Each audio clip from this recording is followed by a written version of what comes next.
Анна Петровна всегда гордилась своим единственным сыном. Андрей рос смышленым мальчиком, радовал ее успехами в школе, а затем и в университете. Каждый раз, когда соседки хвалили его, ее сердце наполнялось теплом. «Какой у вас сын замечательный, Анна Петровна! И умный, и красивый, и воспитанный!» А она только скромно улыбалась, вспоминая бессонные ночи, проведенные у его кроватки, когда он болел, и все те жертвы, на которые ей пришлось пойти, чтобы поднять сына одной. После смерти мужа, когда Андрею было всего 5 лет, ей пришлось работать на 2 работах. Утром – учительницей в школе, вечером – уборщицей в офисном здании. Руки болели от постоянной работы, спина ныла, но она никогда не жаловалась.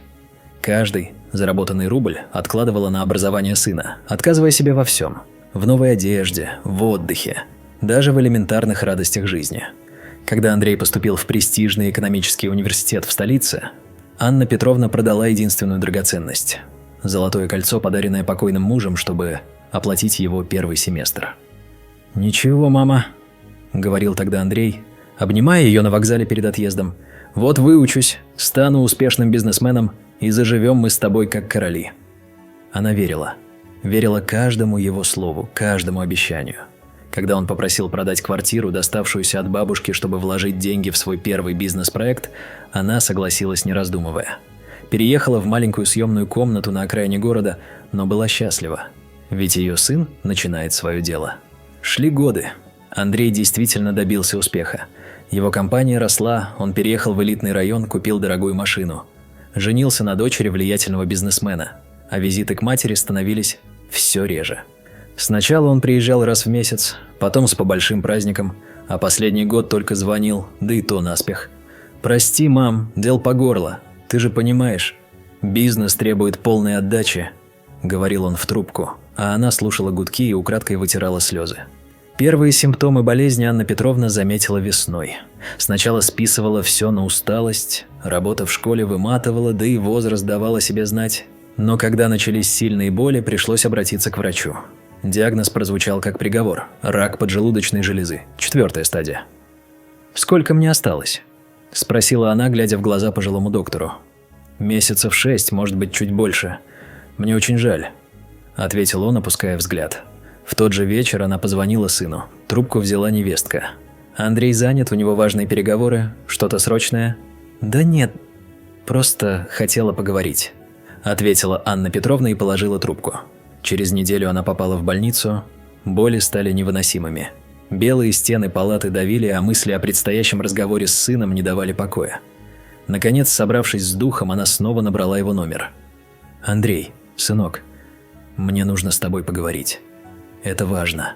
Ее голос дрожал. «Мам, я сейчас очень занят. У меня важная сделка на работе», – раздраженно ответил он. «Андрюша, я в больнице. Врачи сказали... Слушай, давай позже. Мне правда некогда». Перебил он и отключился. В палате было тихо, только капельница мерно отсчитывала секунды. Анна Петровна смотрела в окно на облетающие листья и думала о том, увидит ли следующую весну. На тумбочке стояла фотография маленького Андрюши, улыбающийся мальчик с недостающим передним зубом.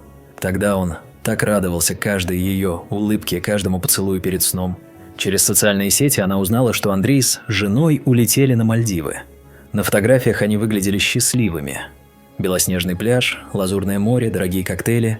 Ее сын в дизайнерских очках и белоснежной рубашке обнимал свою красавицу-жену. А она продолжала звонить ему каждый день. Но телефон был неизменно выключен. Когда ее перевели в хоспис, добрая медсестра Маша помогла написать ему сообщение. «Андрюша, я в хосписе.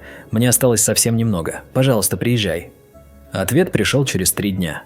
«Мам, прости, но у меня сейчас правда нет времени. Я перевел деньги на твой счет. Купи себе что-нибудь. Позвоню, как освобожусь». В хосписе было тихо и спокойно. Медсестры заботились о ней как о родной. Особенно Маша, совсем молоденькая девушка с добрыми глазами. Она часто задерживалась после смены, чтобы просто посидеть рядом, почитать книгу или рассказать новости. «Знаете, Анна Петровна», – говорила Маша, поправляя ей подушку, – «вы мне мою маму напоминаете. Она тоже была учительницей». В последние дни боль стала невыносимой. Морфий помогал, но ненадолго. Рядом с ней была только соседка по палате, одинокая старушка Вера Николаевна, которая держала ее за руку и вытирала слезы. Андрей так и не приехал. Однажды утром Маша обнаружила Анну Петровну без сознания. Врачи боролись за ее жизнь несколько часов, но спасти не смогли. В последние минуты она пришла в себя и прошептала: «Передайте, Андрюше, я его прощаю».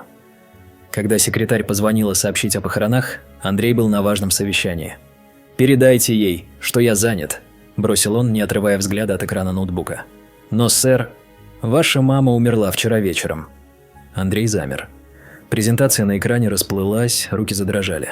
Впервые за долгие месяцы он почувствовал, как что-то внутри оборвалось. Воспоминания нахлынули волной. Вот мама ведет его в 1 класс, вот готовит его любимые блинчики с джемом, вот сидит допоздна, помогая делать уроки. На похороны пришло много людей.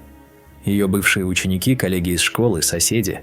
Они говорили о ней тепло, со слезами на глазах вспоминали ее доброту, отзывчивость, готовность всегда прийти на помощь.